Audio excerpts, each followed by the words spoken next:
We want to make sure that every tier of tool that we add to the game adds value. So in the case of copper, we didn't want it to just be another mid-level tool tier. Ooh, that's awkward, because Mojang just decided in 2025 to add copper tools, which are a mid-level tool tier that arguably don't have as much value as the rest because they deal the same damage as stone. Oh, Mojang also said, "Aren't the fireflies the cutest mob we've made?" But then they said, and of course we didn't want to add that into our game. These major changes in what Mojang said they were going to do compared to what they did do, as well as the fun responses and even hints of a mob vote rigging, actually come from Ask Mojang, and this monthly series is something that isn't very well documented. So today I'm going to be looking at what might be the most candid responses we've ever had from real Mojang employees about what they think the company should do. It came in the well-titled Ask Mojang series that ran on the Minecraft YouTube channel from July 2019 until May 2022. However, even before it started, Minecraft clearly loved the Q&A format and had used it for videos dating all the way back to 2014. Any news on the PS Vita version? Is it like Pocket Edition? PS Vita version is being developed by 4J, and they are working on it, working very hard, but I don't think we've really got news on it yet. This allowed a pre-PR and marketing Mojang to give official responses to big things that they were excited about in a normal conversational format, and so what's interesting is when Ask Mojang was officially made, it was very well produced, but ultimately did consist of just having a bunch of Mojang employees be asked different questions, some of which were tactically placed for the sake of being able to reveal cool things, such as this fun quirk of Minecraft Dungeon. Is Minecraft Dungeons based on the Bedrock engine? What we do is that we create all the environments using a Bedrock originated tool. So all of the blocks in the game are actually placed in the sort of Bedrock tech. But we use an engine called Unreal to decorate it. If we're going to talk about the Ask Mojang series, we can't avoid any longer the fact that it ran from 2019 until 2022, and so this was a Ask Mojang at Home episode, and even though there were no restrictions against COVID in Sweden, if you're curious, it's a fun quirk of the law there, they aren't allowed to impose big draconian laws on people no matter the situation, Mojang still decided to voluntarily do Ask Mojang and work from home, and then later still voluntarily decided to keep people spread apart, which is what you'll see in some of the later episodes. But yeah, it means that there are only a couple of Ask Mojangs where they did it out and about and did normal ones, and then it finished just about as COVID was wrapping up, and the reason behind why is the most infamous episode of all time, the most infamous what is seen as a Mojang changing their mind or Mojang going back on their word, but I think it's interesting before we talk about those examples to talk about ways that Ask Mojang was really good. It wasn't just a list of promises that they made and some of which were kept and some of which weren't, it was also a great way for developers to talk about genuine thoughts about why they did important game design decisions. Two of my favourite were Jeb explaining why it is that he added the Elder Guardian jump scare. So the story is that I needed to add some kind of mechanic that would encourage players to actually go through the maze instead of just digging down. Which makes a lot of sense, actually. The Ocean Monument is so easy to go through if you just use TNT and some sand to get past that, and that would have been so much easier if you just use a pickaxe. I really like hearing that that's why that exists, but I liked even more hearing about what Soulfire Blazes, because it seems like a dumb question, but Jeb gives a really insightful answer. I think that's a really interesting idea. We try to avoid adding different variations of existing mobs. We want to create unique ones. This was really interesting because 1.10 was an update basically dedicated to adding variants of existing mobs. We saw them add the Husk, we saw them add the Stray, and then a few updates later they added the Drowned as another variant of the zombie, and it seemed as though variants were going to be the secret to unlocking more Minecraft mobs, but Jeb basically confirmed here that he didn't like the idea very much, and although you could argue the Bogged is basically him doing this, I would argue the Bogged is much more developed than the Stray, and certainly more developed than the Husk, and the baby zombie or the zombie villager. And this is a great example of how, yeah, Jeb tried variants and he didn't like them, so he changed his mind, and rather than just internally doing that and no one understanding, he made it very public. However, some cases are not made so public. There are lots of times where Minecraft changed their minds, and they kind of have never explained why. Here are some of those examples. In this very same Q&A, where Jeb was asked about the Never update, someone asked about the Soul Torch having blue light, and he said, no, we're not currently planning to add colored lights. maybe sometime in the future. But then just a few years later, using the point lighting experiment on Bedrock, you can have coloured lights specifically for the blue torch, also for all the other coloured torches if you play the Education Edition, and now for the green torch. These are really cool to look at, and they raise the question of, did Jeb not know about the experimental things on Bedrock, or did Mojang change their mind and we've never learned exactly how they did? Well, this certainly seems true for Copper, where when it was first added, they did a Q&A talking about it, and someone asked if you could make tools and armor, and this is what they said. I'm totally stuck on this. You know how copper, after a while, it gets that sort of green patina to it when it needs to be polished? We want to make sure that every tier of tool that we add to the game adds value, and we want to make sure that every item and block that we add to the game has its own unique purpose. We don't want to just add a new ore and then that by default becomes a new armor or tool type. So in the case of copper, we didn't want it to just be another, sort of mid-level tool tier. There's so much to unpack here, because Mojang did decide to have copper tools and armor, and they never explained what changed in their logic, and so there's so much to say about what was different here. But interestingly, the person who said that they would most like to add copper tools said that the best feature, the player support manager, would love to have seen how it would age like how the rest of copper did, and this was something they never added in the final version. Indeed, also, Corey right here, who is a key Minecraft developer, said that actually just adding new tools and armor for the sake of it wouldn't make much sense. And so, is it that they changed their mind about this fort here? Is it that Corey thought this and the rest of the team agreed back then, and they've since changed their mind? Or is it that the rest of the team still thinks that copper tools and armor are dumb, but people like them, it's an easy thing to do, and so take the easy win? It's really hard to say, and that is why I think Ask Mojang is fascinating, because you get to see these insights, and if we had an Ask Mojang when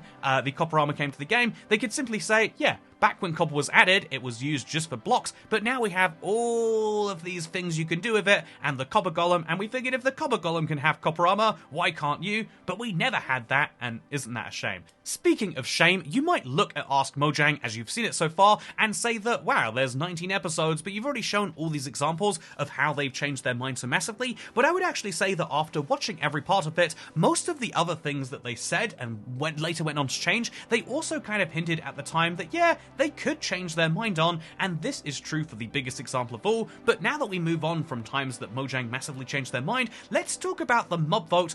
Because the mob vote, and then biome vote, and then mob vote again, was a series of votes that Mojang held where they wanted to get the community directly involved and literally ask what the most popular feature would be, and they always promised, after the first one, that any feature voted on would be added to the game, while all of the losers would be discarded forever and then later added to the idea library, which basically meant we will come to these ideas if we think they are very good, but they never really decided to add most of the losers right. But what's interesting is during Ask Mojangs, during the times of the vote, we actually had multiple responses to these losers, and I want to play both of these to you because the first one... I guess I was a little bit surprised. I thought that the swamp biome would win thanks to the boats with chests in them. And then there was a second time when Corey said this. I voted for the glare. The glare should have won. I mean, the copper golem and the allay, great mobs, but the glare, I mean, come on. Okay, so it's really interesting to mention the allay and the copper golem as if they are like guarantees to come to Minecraft all the way back in 2021, but even more interesting is how Jeb mentions how he was quite surprised that the mountains won. Notably, it's the longest time period between the community voting for a feature and it actually coming to the game, between the mob vote of 2020 and the Caves and Cliffs update, if you're curious. That was the longest time they ever went between things, and then interestingly, not long after, Jeb decided to add the swamp update with its brand new swamp votes, literally one update after in the wild update. This tells me that Jeb had it in the idea library to add the swamp, but he really wanted to do it, and so he planned to do it anyway, and so maybe if we had voted for the swamp, it wouldn't have taken an entire year and a half because there would have already been a plan waiting. This makes me think, especially combined with the Copper Golem and Alley comments, that maybe Mojang really did have at least an idea of what was going to win the entire time, and when they said they had 3 decent ideas for mobs that they could add, to the game, they really fleshed one out much more than the others. This is certainly true when you look at the Sniffer, which was going to dig up flowers and do crazy things, whereas, you know, look at the other two mobs and tell me how much this guy was going to do. I mean, can you tell me any of his features? So that was an interesting and clear case where we learned how democracy really works, which is to say the people who are giving you the choices have a really, really strong desire for you to vote a certain way. However, in any good democracy, you've also got to say that when you leave it up to the people, you have to do what they want, even if you don't necessarily agree with it. There's obviously nothing stopping you from saying, well, they voted for this, but we can still do also what we want, but how you feel about that depends on how you feel about people's right to decide their and everyone else around them's future, but we won't go into that too deeply now, and instead, we will talk about the fact that that led to the end of the mob vote, and it's interesting because there's a very similar story as to what led to the end of Ask Mojang, and to put it as simply as possible, this is the reason. Okay, the actual reason is this. Concept art is not a commitment. That's right, if we're going to talk about times Minecraft changed their mind and talk about Ask Mojang, it just wouldn't be a complete video without talking about the Fireflies. This is something that now has aged, and it's actually worth doing a retrospective on, and I think that it's interesting because the widespread remembrance of this is probably a time that Mojang went out and said that they actually disagreed with what they wanted to do, but I actually am going to come in here and give a defense to Mojang for what is actually a case of them delivering on their promises. You see, what they said was, Fireflies was originally part of the plan for the Wild update. We wanted them to be a food source for the new frogs, but then we got great feedback from you guys in a lovely community, and you taught us that a lot of species of fireflies and firebugs that are out there are poisonous to toads and frogs.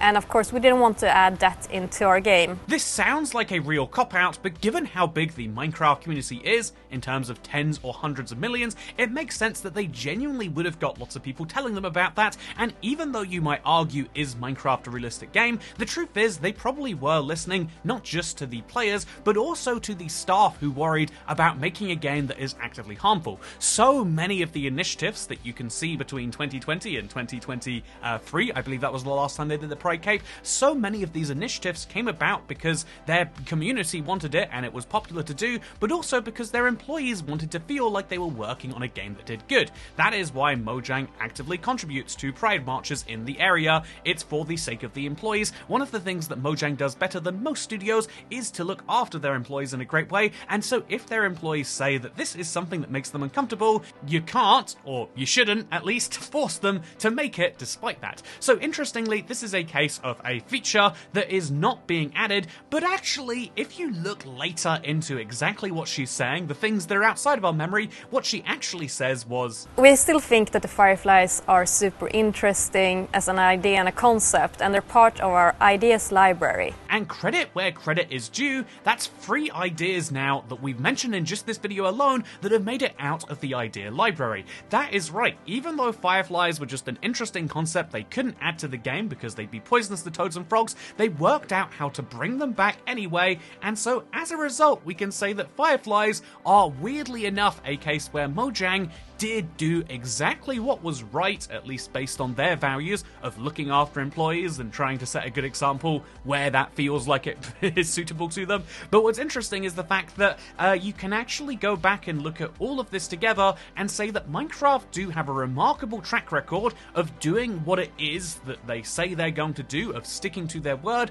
It's just that they do so sometimes on a very slow time frame. The concept of the ideas library was mocked because no mob had ever come out for the mob vote, but now we have 2. The concept of Fireflies not being able to be added, despite the beautiful ambience because they're poisonous to toads and frogs, was mocked because why don't you just make them not something that toads and frogs have to eat? But obviously, they did precisely that. It's just that these things take time, and so honestly, this is, the weirdest thing about watching Ask Mojang is I saw some fun answers, I saw some cases where they said one thing and then later it came out differently, but rarely is it the case that Minecraft says they're going to do something and then just altogether don't. And I think that's the beautiful thing about Ask Mojang, and going through it all for the sake of this video is you realise just how much of that is true. I loved how many facts we we learn from this, from dungeons running on the Bedrock engine to the fact that copper was probably internally thought of as being a dumb idea for armor, and I love that we get to see these internal looks at the studio, and I hope that we get something like this in the future.